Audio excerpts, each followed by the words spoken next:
بسم اللہ الرحمن الرحیم۔ السلام علیکم۔ 8 جون 2014 رات کے تقریباً 11 بجے تھے جب کراچی کا جناح انٹرنیشنل ایئرپورٹ اپنی مصروف ترین حالت میں تھا۔ مسافر، پائلٹ، عملہ سب اپنی ذمہ داریوں میں مصروف تھے۔ کسی کو خبر نہ تھی کہ کچھ ہی لمحوں میں یہ رات ایک خوفناک خواب میں بدلنے والی ہے۔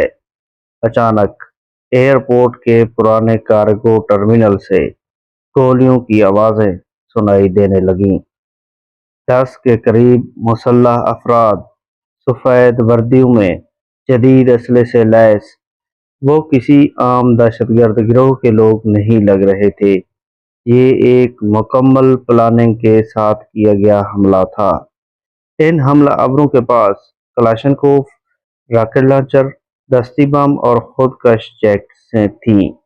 ان کا مقصد تھا ایئرپورٹ کو تباہ کرنا، طیارے جلانا اور دنیا کو پاکستان کی بے بسی دکھانا۔ انہوں نے کارگو ایریا کو آگ لگا دی اور ہر طرف خوف و ہراس پھیل گیا۔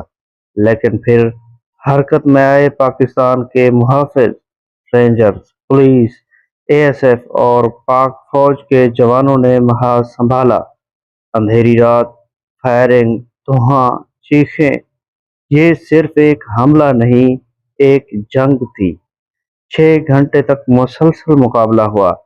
بالآخر تمام 10 دہشت گرد مارے گئے، لیکن اس قربانی کی قیمت بھی بہت بھاری تھی۔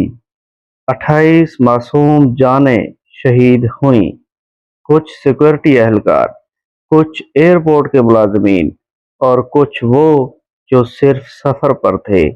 تحریک طالبان پاکستان نے اس حملے کی ذمہ داری قبول کی۔ کہا گیا کہ ان کے ساتھ ازبک دہشت گرد بھی شامل تھے۔ یہ ایک پیغام تھا، پاکستان کو کمزور کرنے کا، خوف پھیلانے کا، مگر شاید وہ بھول گئے تھے یہ وہ سرزمین ہے جو لہو سے سینچی گئی ہے اور جو ہر وار کا جواب دینا جانتی ہے۔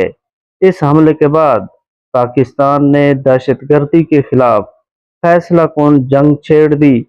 آپریشن ضرب عظم شروع ہوا اور دشمن کی جڑیں ہلا دی گئیں۔ یہ کہانی صرف ایک حملے کی نہیں، یہ ایک یاد ہے ان شہیدوں کی جنہوں نے اپنی جانیں قربان کر کے ملک کو بچایا۔ سلام ہے ان جانبازوں کو اور دعا ہے کہ پاکستان ہمیشہ سلامت رہے۔